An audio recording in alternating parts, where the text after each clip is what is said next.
할렐루야. 여러분, 갈라디아서를 함께 묵상하고자 합니다. 우리가 지난주까지는 레위기를 함께 묵상했었습니다. 이번에도 갈라디아서 전체를 몇 가지 테마로 나눠가지고 함께 말씀을 나눠보려고 하는데요. 오늘은 갈라디아서 1장 2절, 1장 2장 말씀을 함께 나누면서 또 창세기와의 관계, 복음에 대해서 함께 말씀을 나눠보았으면 좋겠습니다.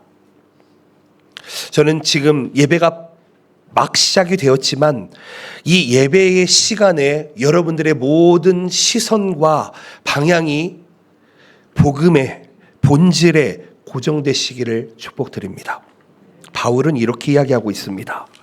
내가 전한 복음은 사람의 뜻을 따라 된 것이 아니니라. 이는 내가 사람에게서 받은 것도 아니요 배운 것도 아니요 오직 예수 그리스도의 계시로 말미암은 것이라.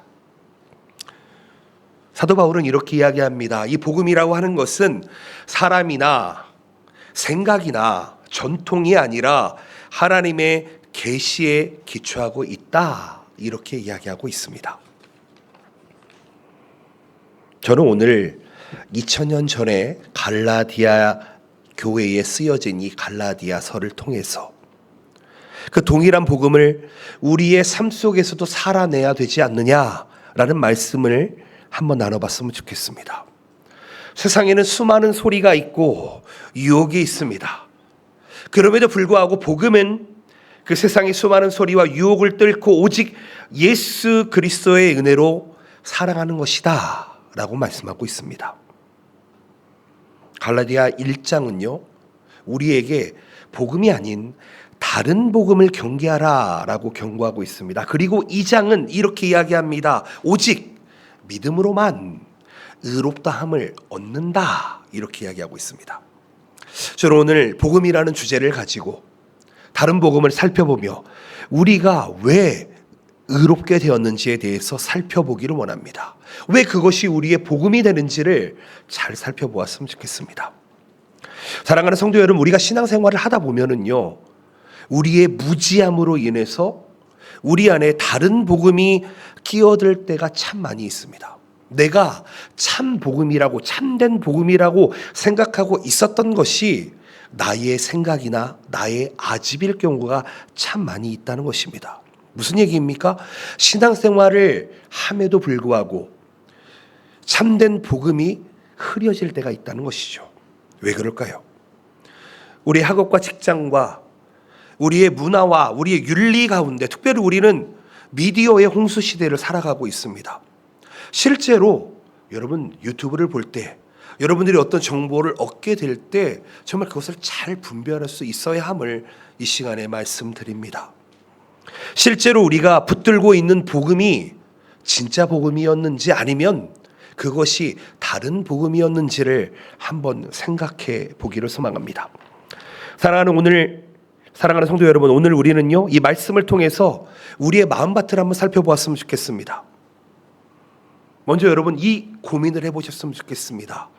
나는 지금 어디에 내 소망을 두고 있느냐? 라는 질문을 가지고 오늘 설교를 듣고 새겨보시기를 축복드립니다. 갈라디아서 1장 2장에서 이야기하고 있는 네 가지 핵심 주제를 한번 생각해 보면서 우리의 신앙이 흔들리지 않는 견고한 반석 위에 세워지기 위해서 참 복음을 찾아내시고 붙드시는 여러분들 되시기를 예수님의 이름으로 축복드립니다. 아멘. 첫 번째 생각해 볼 수 있는 것은 우리가 복음을 어떻게 받았느냐라는 것입니다. 갈라디아서 1장 11절 12절 말씀, 형제들아 내가 너희에게 알게 하노니 내가 전한 복음은 사람의 뜻을 따라 된 것이 아니니라. 이는 내가 사람에게서 받은 것도 아니요 배운 것도 아니요 오직 예수 그리스도의 계시로 말미암은 것이라. 여러분 사도 바울이 이야기하고 있습니다. 사도 바울이 받은 복음은 뭐라고 이야기합니까? 하나님께로부터 받았다 이렇게 이야기하고 있습니다. 여기서 이야기하는 계시라고 하는 단어가 그리스어로 아포칼리피스라는 단어인데 드러낸다 그리고 계시한다라는 뜻을 가지고 있습니다. 이것을 조금 풀어서 생각을 해보면은 인간적인 생각이나 추론이나 철학이 아니라 오직 하나님께서 하나님 자기 자신과 그리스도의 십자가와 부활의 사역을 통해서 직접 드러내신 진리가 복음이었다라는 것입니다. 여러분, 여기서 우리가 깨달아야 되는 것이 있습니다. 우리가 복음을 받을 때에는 반드시 하나님의 계시가 있어야만 합니다. 여러분, 우리의 의지로 복음을 받아들일 수가 없다는 것입니다. 아니요, 우리는 하나님의 복음을 알 수도 없는 죄인이었습니다. 그런 우리들에게 하나님의 계시가 있었기 때문에 우리가 하나님의 복음을 알고 듣고 그리고 그것을 받아들일 수 있다는 것이죠. 순서를 생각해 보자 이 말씀입니다. 여러분, 인간은요, 하나님을 알래야 알 수 없는 존재입니다. 그런데 하나님께서 우리에게 먼저 계시하시고 내가 창조주 하나님이다, 내가 구원주 하나님이다, 내가 다시 오실 심판주 하나님이다 라고 계시하셨기 때문에 우리가 그것을 알 수 있고 들을 수 있고 깨달을 수 있다는 것입니다. 성령 하나님의 운행과 성령 하나님의 역사가 있었기 때문에 우리에게 있었다는 것이죠. 이것은 바울에게만 국한된 것이 아닙니다. 지금 이 시대를 살아가는 우리들에게도 똑같이 하나님의 계시로서만 우리는 하나님을 바르게 할 수 있다는 것입니다. 오해하지 않으시길 바랍니다. 사도 바울은요, 열렬한 율법주의자였습니다. 바리새인이었습니다. 누구보다도 율법을 잘 지키는 사람이었습니다. 또한 율법을 가르치는 사람이었습니다. 그런데 그가 예수님을 믿는 자들을 옥에 가두려고 가는 도중 그 다메섹 길에서 예수님을 만나게 됩니다. 사도행전 9장에 나타나지요. 그래서 바울은 나는 예수님을 만난 사도다라고 이야기합니다. 여러분, 하나님께서 먼저 드러내셨습니다. 예수님께서 먼저 사도 바울에게 드러내셨습니다. 그것을 통해서 사도 바울은 예수님을, 하나님을 알게 되었습니다. 바울은요, 사실 역사적으로 전통적으로 유대교에 깊이가 있는 사람이었습니다. 랍비였습니다. 선생이었습니다. 전승자였습니다. 누구보다 하나님을 잘 알고 있는 사람이었습니다. 그런데요, 그런 그가 예수 그리스도의 드러내심을 통해서 하나님을 더욱 깊이 알게 되었다는 것입니다. 하나님의 계시를 통해서 사도 바울은 하나님을 만나는 것으로 끝나는 것이 아니라 하나님과 직접 소통하는 통로가 될 수 있었습니다. 사도 바울은 하나님의 계시를 통해서 나는 부르심을 받았다라고 이렇게 고백을 합니다. 내가 사람에게서 받은 것도 아니요 배운 것도 아니요. 동시에 갈라디아서 1장 15절 말씀에 이렇게 이야기합니다. 그러나 내 어머니의 태로부터 나를 택정하시고 그의 은혜로 나를 부르시니가, 이렇게 이어가고 있습니다.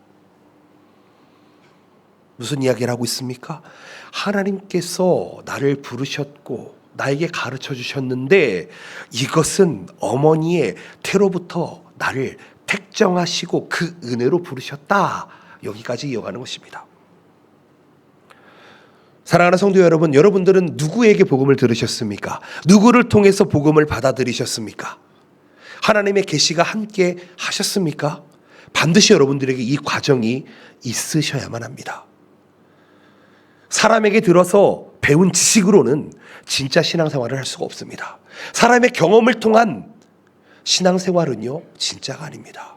하나님의 계시, 예수 그리스도를 인격적으로 영접한 사람이야말로 바른 신앙생활을 할 수 있다는 것입니다. 그것이 진짜 복음이다라고 이야기하고 있습니다.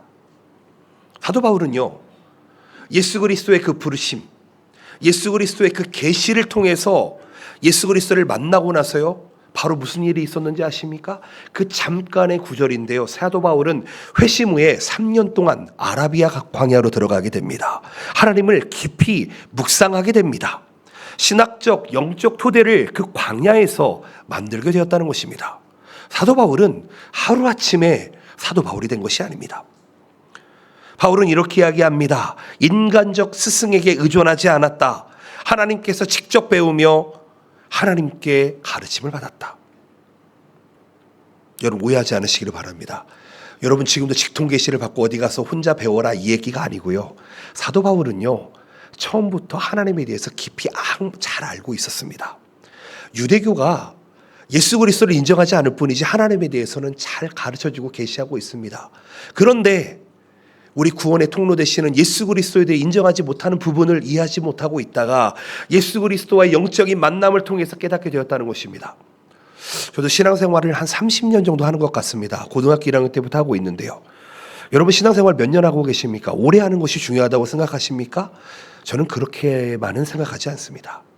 신앙생활을 오래 하는 것도 중요한데 하나님과 언제 만났느냐, 그리고 지금도 하나님과 동행하고 있느냐, 그것이 더 중요하다고 생각을 합니다. 아쉬울 때가 있습니다. 가끔 어떤 청년이 목사님 저 10년 전에는 교회에서 찬양팀도 섬겼고요. 저는 교회에서 유초등부도 섬겼고요. 다 섬겼습니다. 그런데 지금은 잘 모르겠습니다. 여러분 그 신앙이 바르다고 생각하십니까? 10년 전에 뜨거웠던 신앙이 맞다고 생각하십니까? 저는 그렇지 않다고 생각합니다. 신앙생활은 언제나 현재 진행형이 되어야 하는 줄로 믿습니다. 아멘이십니까? 그렇다는 것은 하나님의 계시, 하나님의 복음도 현재 진행형으로 우리 안에 이루어지고 있어야 함을 의미합니다. 사도 바울은 아마도 머리가 아닌 가슴으로 하나님을 이해하기 위해서 하나님을 묵상했을 것입니다. 기도하며 나아갔을 것입니다. 여러분 광야라고 하는 히브리 단어가 미드바르라는 단어입니다. 아마 신앙생활하면서 많이 들어보셨을 것 같습니다. 근데 이 미드바르의 원형이 다바르라고 하는 동사에서 나옵니다. 다바르라고 하는 단어는 말하다, 전하다. 이 단어가 명사가 되면 말씀이 됩니다. 여러분, 왜 광야가 말씀과 관련된 단어의 변형이 될까요? 광야 속에서, 우리의 거칠은 환경 속에서, 어려움 속에서 하나님의 말씀을 의지할 때야말로 우리가 살아갈 수 있음을 의미하는 것이라고 저는 믿고 있습니다. 여러분 광야는 어떤 곳입니까? 먹을 것이 없는 곳입니다. 광야는 어떤 곳입니까? 물이 없는 곳입니다. 광야에서 이스라엘 백성들이 하늘에서 내려주는 메추라기와 하나님께서 주시는 물과 만나로 생활했던 것을 기억합니다. 광야는 하나님 없이는 살아갈 수 없는 곳입니다. 사랑하는 성도 여러분, 지금 묻겠습니다. 여러분, 지금 잘 살고 계십니까? 하나님 없이 잘 살고 계십니까? 돌아보셨으면 좋겠습니다. 아니요. 목사님, 저는 하나님 없이는 살 수 없습니다. 그런 고백이 여러분들의 삶 속에서 지금 울려나시기를 예수님의 이름으로 축복드립니다. 여러분, 오늘 우리에게 주어진 숙제가 있습니다. 그것은 내가 가진 지식이 아닙니다. 내가 가진 신앙생활의 연력이 아닙니다. 성령 하나님께서 드러내시는 그 복음을 내가 지금 살아내고 있고 그대로 살아내려고 결단하고 있느냐라는 것입니다. 매일 아침 하나님 앞에 엎드려서 하나님의 계시, 여러분 계시라고 하니까 막연하게 그냥 주어지는 영적인 것을 생각하시는데 그게 아닙니다. 하나님의 계시는요 벌써 주어졌습니다. 일반 계신 자연으로 은사로 우리에게 주어졌고 특별 계신 성경으로 우리에게 벌써 완성되었습니다. 즉 하나님의 말씀을 가까이 하고 계십니까? 이것을 묻고 싶은 것입니다. 복음을 가지고 있다, 구원을 받았다, 신앙생활을 하고 있다 하면서도 하나님의 말씀을 가까이 하지 않는다. 그것은 하나님의 복음이 아닙니다. 삶의 모든 순간에 특별 계시로 주어진 하나님의 말씀을, 그 진리를 우리의 삶에 적용하고 살고 있느냐? 그것이 우리의 오늘 첫 번째 과제가 되어야 하는 줄로 믿습니다. 하나님의 말씀이 우리와 함께 하신다면, 복음이 우리와 함께 하신다면 우리는 세상의 흔들림 속에서도 흔들리지 않을 것이고요. 때로는 흔들린다 할지라도 부러지지 않을 것입니다. 하나님의 자녀로 살아갈 수 있다는 것입니다. 사도 바울과 같이 어머니의 태있을 때부터 우리는 예정받았고 부르심을 받으신 줄로 믿습니다. 부르심을 받은 자들로서 하나님의 말씀을 살아내시기를 예수님의 이름으로 축복드립니다. 아멘. 두 번째 생각해 볼 수 있는 것은 다른 복음입니다. 성경에 그렇게 쓰여 있습니다. 갈라디아서 1장 6절 말씀을 보실까요? 그리스도의 은혜로 너희를 부르신 이를 이같이 속히 떠나 다른 복음을 따르는 것을 내가 이상하게 여기노라. 여기 전제가 되어 있습니다. 뭐라고 되어 있냐면요, 분명히 그리스도의 은혜로 너희를 부르신 이를 너가 알고 있는데 너가 그를 속히 뭐라고요? 떠났대요.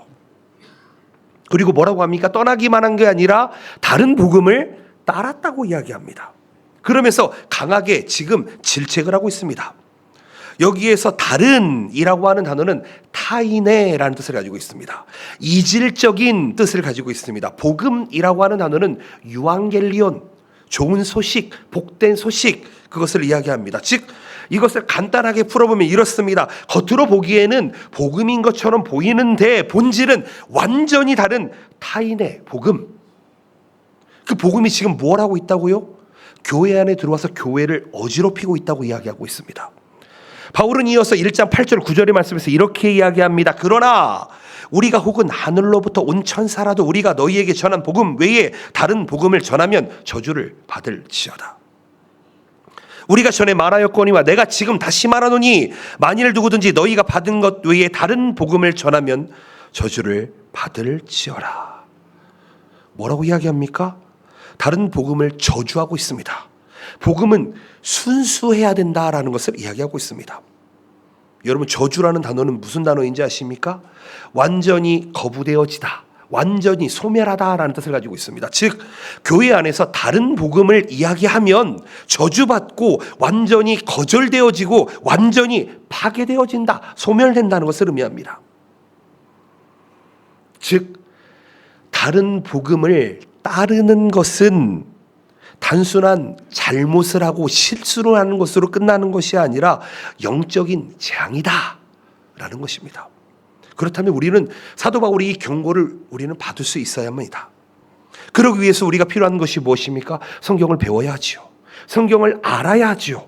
성경을 모르는데 어떻게 성경의 말씀을 따를 수가 있습니까? 성경을 모르는데 어떻게 우리가 성경을 분별할 수 있습니까? 성경이 기초되어지지 않는데 우리가 메시지를 어떻게 통찰할 수 있느냐라는 것입니다. 그것은 정말 위험한 행위입니다. 여러분, 유튜브에 설교를 한번 검색해 보십시오. 유명한 목사님의 설교 플러스 이 세상에 있는 모든 목사님의 설교가 유튜브에 다 있습니다. 죄송합니다. 제 설교도 유튜브에 있는 것 같습니다. 참 부끄럽습니다. 여러분, 복음을 잘 분별할 수 있으셔야 됩니다. 분별하라는 게 목사의 설교를 판단하라는 게 아니고요, 하나님의 말씀을 여러분 그 가운데서 분별해 내시라는 것입니다. 하나님의 말을 사람의 말로 듣지 마시고 하나님의 말씀으로 들으시며, 여러분 제가 하나님의 말씀을 안 하면 저를 판단하십시오. 그게 정상입니다.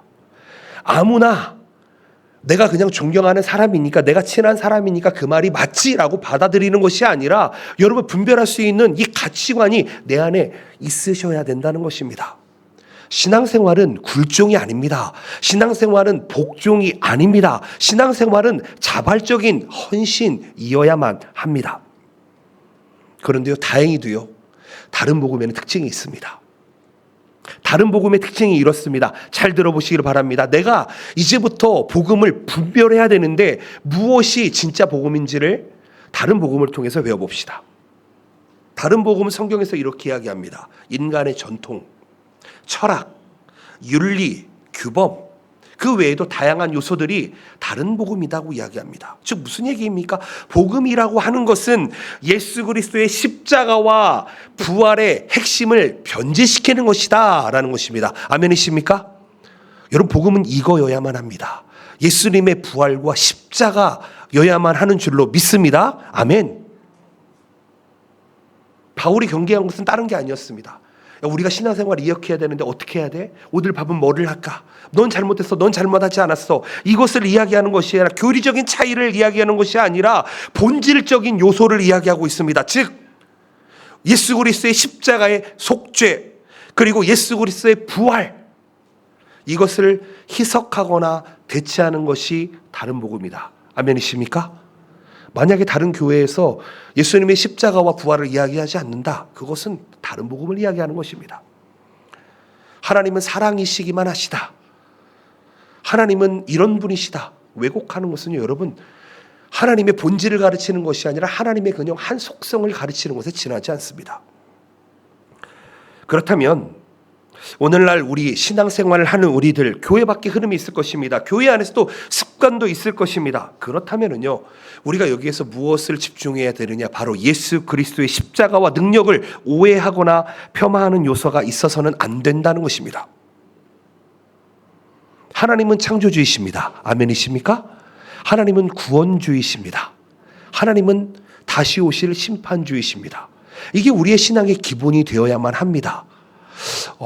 정말 작년부터 제가 많이 듣는 단어가 유신진화론이라는 단어를 참 많이 듣습니다. 그런 단어가 있는지도 몰랐습니다. 무슨 얘기냐면은 신앙생활하는 사람들은 보통 이제 진화론, 창조론 정도는 알고는 있는데 유신진화론이라는 이야기 혹시 들어본 적 있으시죠, 다들? 요즘 유튜브에 많이 나와 있으니까요. 근데요, 저는 유신진화론이 창조론보다 더 무서운 이단이라고 생각을 합니다. 죄송합니다. 제가 이렇게 얘기하면은 어떤 사람은 너 좀 꼰대네라고 얘기할 수 있을지도 모르겠습니다. 그러나 저는 목사이기 전에 하나님을 믿는 성도입니다. 창세기 1장 1절 말씀이 이렇게 이야기합니다. 베레시트 바라 엘로힘 엣 하샤마임 엣 하아레츠 이렇게 이야기하고 있습니다. 여러분 다 이해하셨습니다. 뭐라고 이야기했죠? 하나님께서 태초에 천지를 창조하시느니라. 예, 여러분들은 천재십니다. 예. 여러분 창세기 1장 1절 말씀이 믿어지십니까? 믿어지시는 분들이 모이셨지요? 혹 믿어지시 않으신 분들은 오늘 이 말씀 믿어지시기를 축복드립니다. 믿어지시기를 축복드립니다. 이 말씀이 안 믿어지시는데 신앙생활을 하시면은요, 괴롭습니다. 그러면서 이렇게 이야기합니다. 예수님이 무리를 어떻게 걸어? 우리에게는 만유인력이 있고 중력이 있고 무슨 에너지 보존 법칙이 있고 뭐가 있는데 그거는 인간적으로 일어날 수가 없어. 여러분 묻겠습니다. 예수님이 무리를 걸으셨습니다. 아멘이십니까? 예수님께서 휘어레치는 이 태풍 거친 바람에게 멈춰라 잠잠하라 하니 멈췄습니다. 자연까지도 예수님의 말씀을 따랐습니다. 아멘이십니까? 그러면서 이렇게 이야기합니다. 여기 뒤에 있는 그림 보이십니까, 여러분? 어떤 장면입니까? 베드로가 물에 빠졌지요. 근데 베드로가 무리를 걸었습니다. 믿으십니까? 믿어지십니까? 여러분 이것은 신앙의 수준입니다. 하나님은 우연이 없으신 분이십니다. 아멘이십니까? 아멘이시죠? 하나님은 우연이 없으세요. 왜요? 하나님은 우연이 필요하지 않으십니다. 하나님은 말씀으로 천지 만물을 창조하시고 우주를 창조하시고 우리를 만드신 분이신 줄로 믿습니다. 저는 저희 할아버지의 할아버지가 원숭이라고 생각하지 않습니다. 예, 그렇죠? 이해하시죠? 오해하지 않으시기 바랍니다. 저는 저희 할아버지의 할아버지를 원숭이라고 생각하지 않습니다. 절대로 그렇게 믿을 수도 없습니다. 하나님은 진화가 필요하지 않으십니다. 진화의 전제가 뭔지 아십니까? 우연입니다. 우연을 통해서 그 우연을 통해서 지금까지 사람이 진화되었다라고 이야기합니다. 전체가 대진화로 일어났다고 이야기합니다. 저는 그렇게 믿지 않습니다. 사랑하는 성도 여러분, 죄송합니다. 잠깐 바깥에 나갔다 돌아오겠습니다. 다른 복음은 무엇입니까? 성경에서 말하지 않는 것이 다른 복음인 줄로 믿습니다. 성경에 있는 말씀이 믿어지시는 여러분들 되시기를 축복드립니다.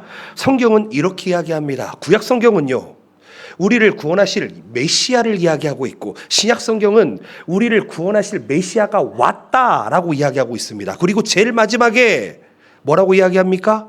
요한계시록에서 우리를 구원하실 그 메시아가 구원을 완성하시기 위해서 심판하시기 위해서 이 땅에 다시 오신다. 아멘이십니까? 여러분 이것이 우리의 복음이 되어야 하는 줄로 믿습니다. 그 이외의 것들은 사실은 자잘자잘한 것이지 우리의 복음이 되어서는 안 됩니다. 다른 복음을 분별하기 위해서는 우리가 성경 말씀으로 돌아가는 훈련이 있어야 된다는 것을 이야기합니다. 하나님의 말씀을 믿는 것에는요, 훈련이 필요합니다. 저는 약 한 23년 전에 군대를 다녀왔습니다. 그런데요, 정말 신기한 게 뭔지 아십니까? 지금도 군대에서 있었던 일을 기억하고 있습니다. 뚜렷이 기억하고 있습니다.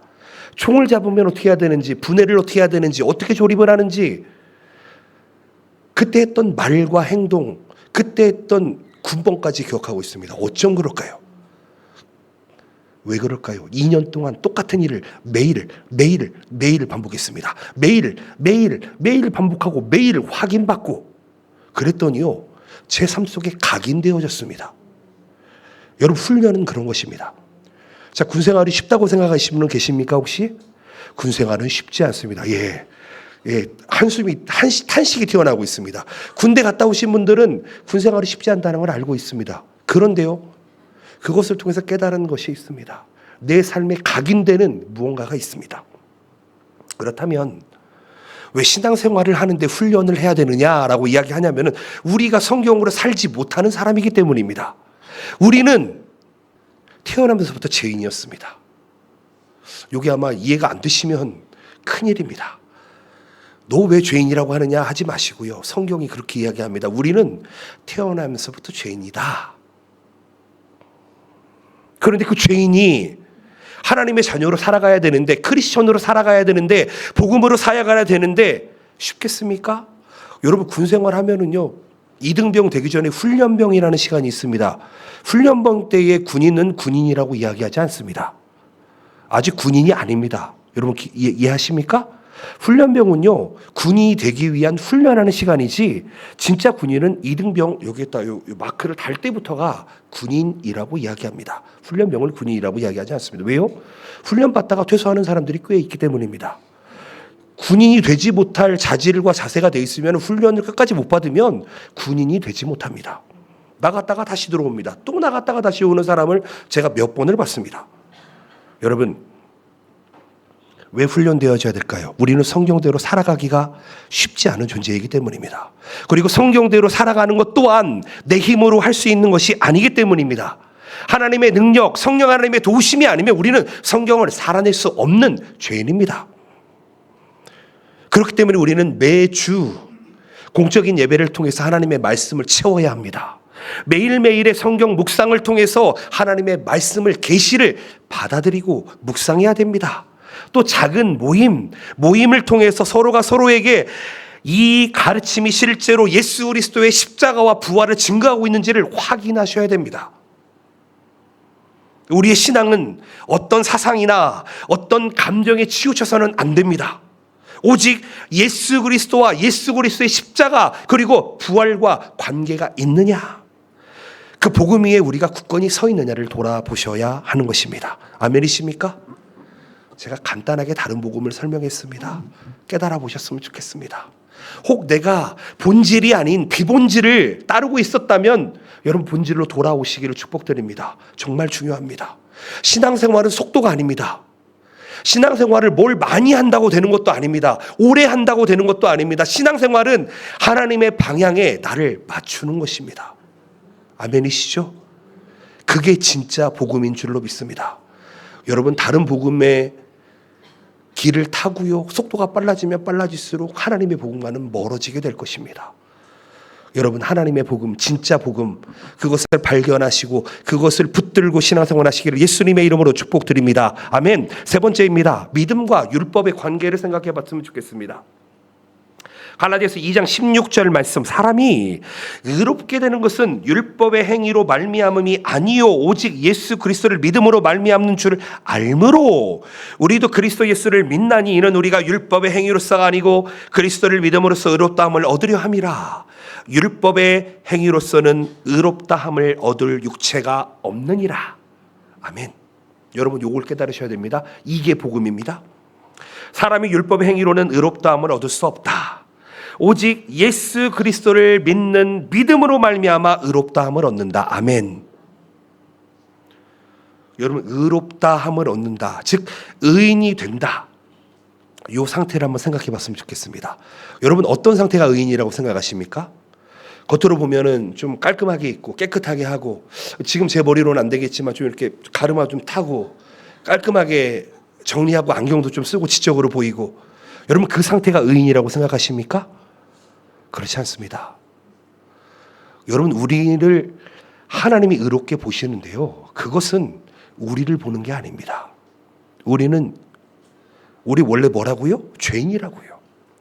죄인인데 우리의 몸에 지금 무엇이 쓰여 있는지 아십니까? 예수님의 보혈이 덮여져 있는 상태입니다. 이 상태를 잘 생각해 보시기 바랍니다. 안은 죄인이에요. 아직 죄인인데 겉이 예수 그리스도로 쓰여져 있어. 그 상태를 하나님이 어떤 상태로 보냐면 의롭다라는 상태로 본다는 겁니다. 이걸 기억하셔야 됩니다. 근데 요 의롭다라는 상태를 법정 용어로 지금 쓰고 있습니다. 사도 바울이. 어떤 의미인지 아십니까? 법정에서 너는 무죄다라는 것을 선고하는 것입니다. 우리가 생각하는 의로움은 깨끗하고 누구보다 맑고 누구보다 투명하고를 생각할지 모르겠지만 너는 죄인인데 너는 예수님을 믿기 때문에 너는 무죄야 라고 이야기하고 있는 것입니다. 죄인은 우리가 맞는데 완전한 의인으로 선택하시는 이유가 뭐라고요? 오직 예수 그리스도의 피가 우리를 덮고 그것을 하나님께서 권위로 인정해 주신다는 것입니다. 여러분, 이것은 단순히 지적인 동의가 아닙니다. 이것은 감정적 신뢰가 아닙니다. 우리의 믿음은 거기에 멈춰서 있어서는 안 됩니다. 그렇기 때문에 우리의 믿음은 좀 더 자발적이고 적극적이고 하나님 앞에 순종하며 신뢰의 길로 나아갈 수 있어야 됩니다. 요즘 MBTI라는 단어를 참 많이 씁니다. 참고로 저는 ENFP입니다.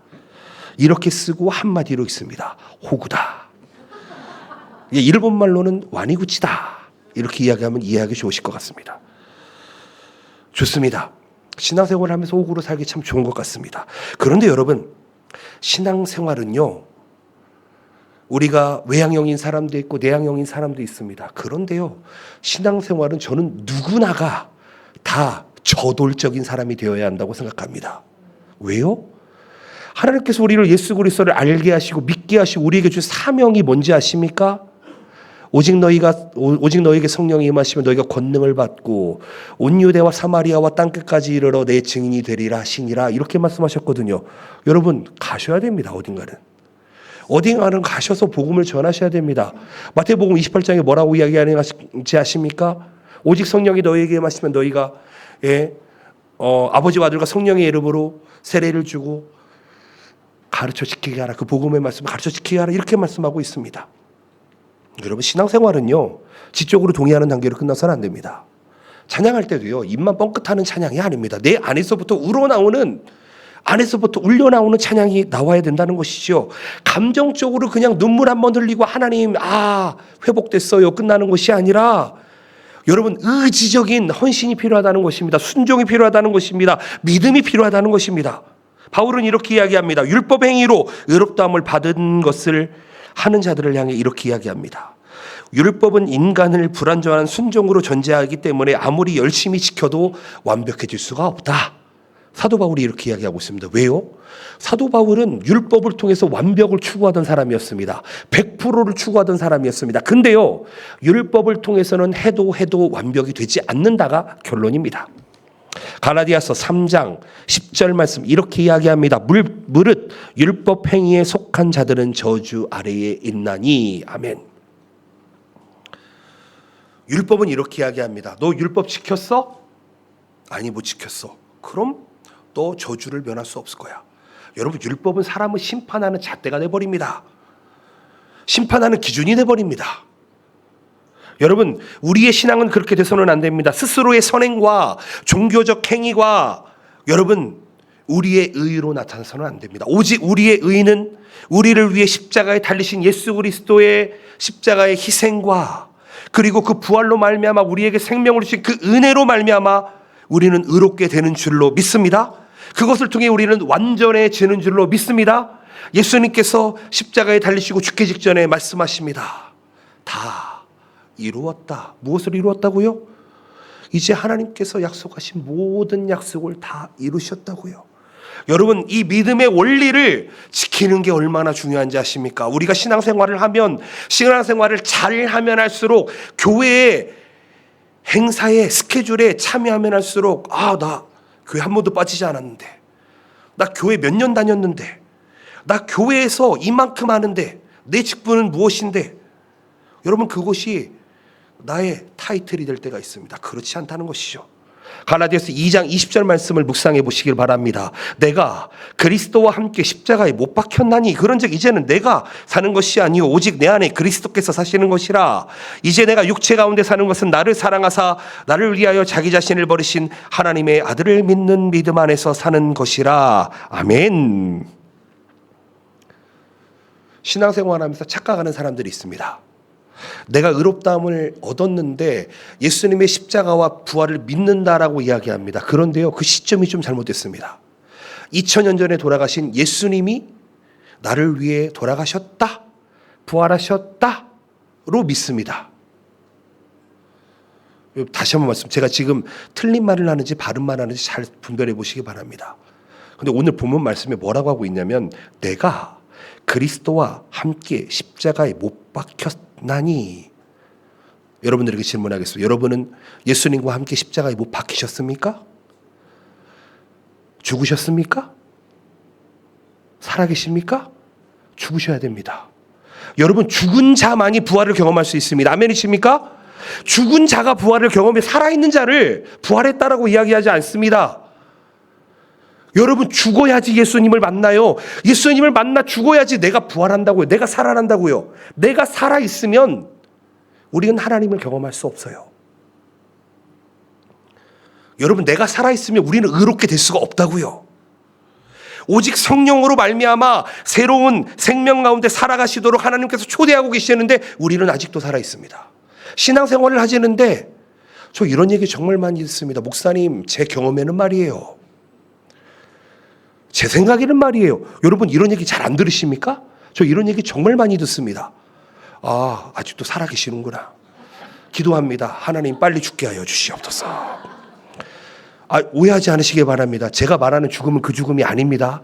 예수님과 함께 십자가에 못 박히셔야지 예수님과 함께 살아나는 것입니다. 아멘이십니까? 이 순서를 잘못 생각하시면 안 돼. 그게 과거라고 생각하시면 안 된다고요. 오늘 우리에게 하나님께서 초대하고 계십니다. 율법의 의로움에 얽매이지 말아라. 율법에 얽매이면 너는 살아있지만 죽는다. 율법에 얽매이지 말고 복음으로 죽어라. 그리하면 너는 살아난다. 이것이 성경 말씀이 줄로 믿습니다.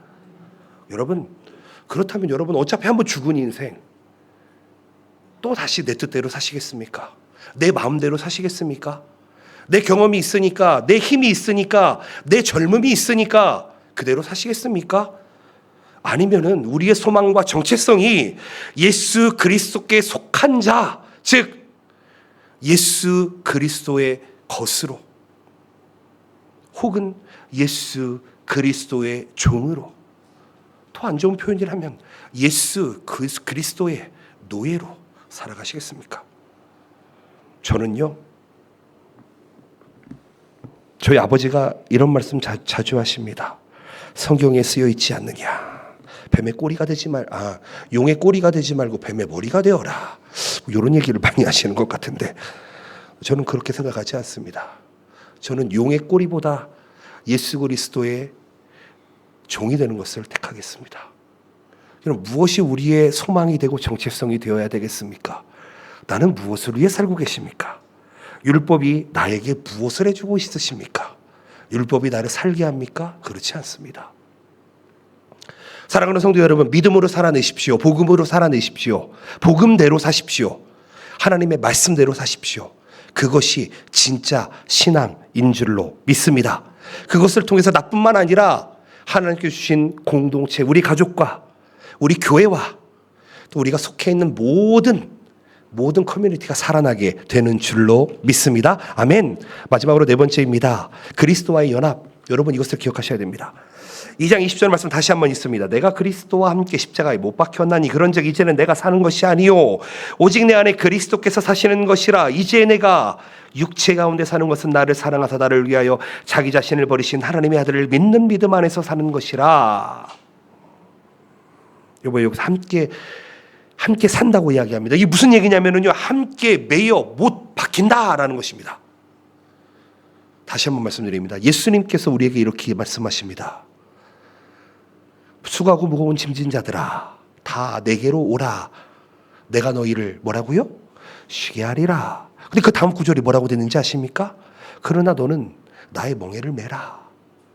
나의 십자가를 지고 나를 따르라 라고 이야기하고 있습니다.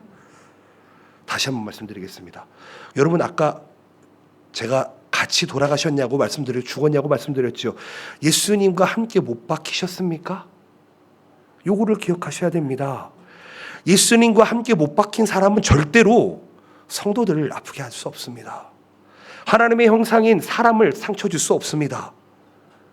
여러분, 예수님과 함께 못 박혀서 우리는 지금 살아가고 있는 것입니다. 그냥 그때 한번 박혔다가 끝나는 것이 아니라 지금도 예수님과 함께 살아가고 있다는 것을 여러분 좀 생각해 보시길 바랍니다. 그런 생각 하십니까? 그냥 예수님이 내 안에 들어와 계시는구나. 그냥 어떤 빛으로 오셨는지 뭘로 오셨는지. 아니요. 예수님과 함께 못 박힌 그 모습 그대로 예수님이 우리와 함께 계신다는 것입니다.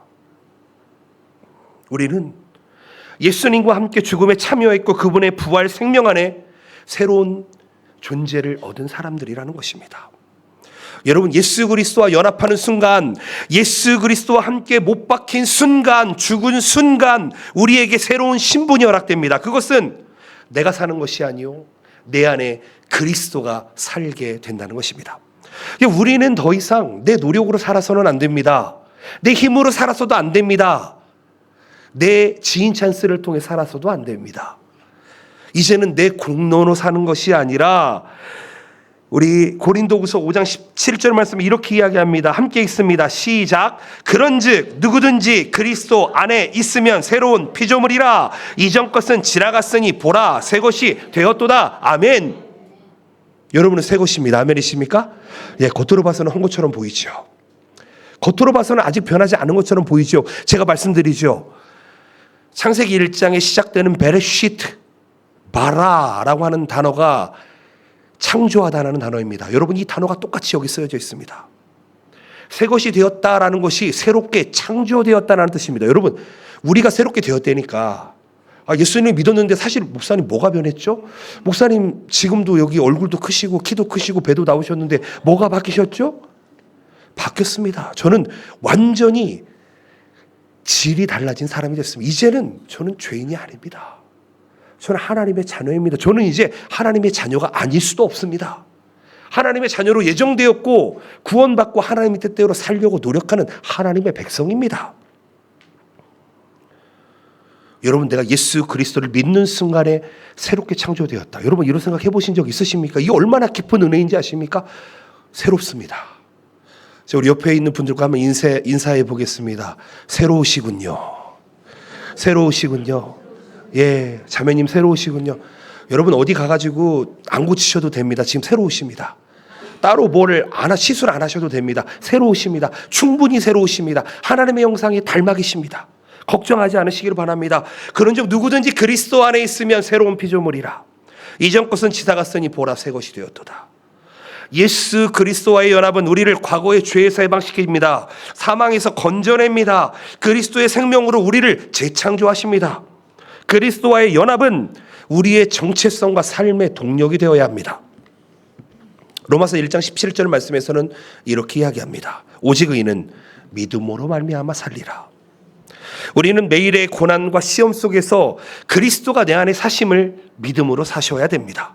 오직 의인은 믿음으로 말미암아 살리라. 이 단어는 오직 의롭게 된 사람은 그리스도로 말미암아 살리라. 오직 무죄를 받은 사람은 복음으로 말미암아 살리라. 이 단어와 다르지 않다는 것입니다. 여러분, 이것은 하나입니다. 내가 중심이 아닌 그리스도가 중심이 되어야 합니다. 내가 사는 것이 아니라 그리스도가 살아야 됩니다. 이 연합은 개인적인 차원을 넘어서 공동체적인 차원으로 나아갈 수 있어야 됩니다. 제가 금요기도회 때 이런 얘기했습니다. 오해하지 않으시길 바랍니다. 신앙생활을 혼자 해야 된다고 얘기하는 목사가 있다면 여러분, 그건 가짜입니다. 신앙생활을 혼자 할 수 있다고 얘기하는 사람이 있다면 그 사람은 가짜입니다. 신앙생활은 절대 혼자 하라고 이야기하지 않습니다. 신앙생활은 인터넷으로 하라고도 이야기하지 않습니다. 여러분, 영상을 보면서 헌금을 드리고 찬양을 하고 기도를 하는데 뭐가 문제입니까? 아니요, 문제입니다. 교제를 하십니까? 어떤 교제를 하십니까? 누구와 교제를 하십니까? 무엇을 교제를 하십니까?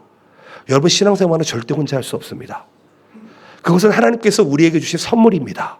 우리의 연약함을 서로 돌보기 위해서 공동체를 주셨습니다. 지금 무슨 얘기하면은요, 나보다 부족한 사람이 우리 주변에는 많이 있다는 얘기입니다. 여러분, 여기서 끝나면 안 됩니다. 내가 다른 사람보다 무진장 부족하다는 얘기입니다. 여러분, 요거까지 생각을 하셔야 됩니다. 남의 부족함만 생각하고, 그래, 넌 부족하지, 너 이거나 먹고 떨어져라, 그러시면 안 됩니다. 내가 부족합니다. 하나님, 나를 긍휼히 여겨주시옵소서. 나를 도와주시옵소서. 여러분, 신앙생활은 개인적 차원에서 넘어서야 합니다. 교제해야 합니다. 제가 아까 얘기했잖아요. 신앙생활은 절대 아이에 멈춰 있어서는 안 됩니다. 신앙생활은 이를 넘어서 저돌로 나아가야 됩니다.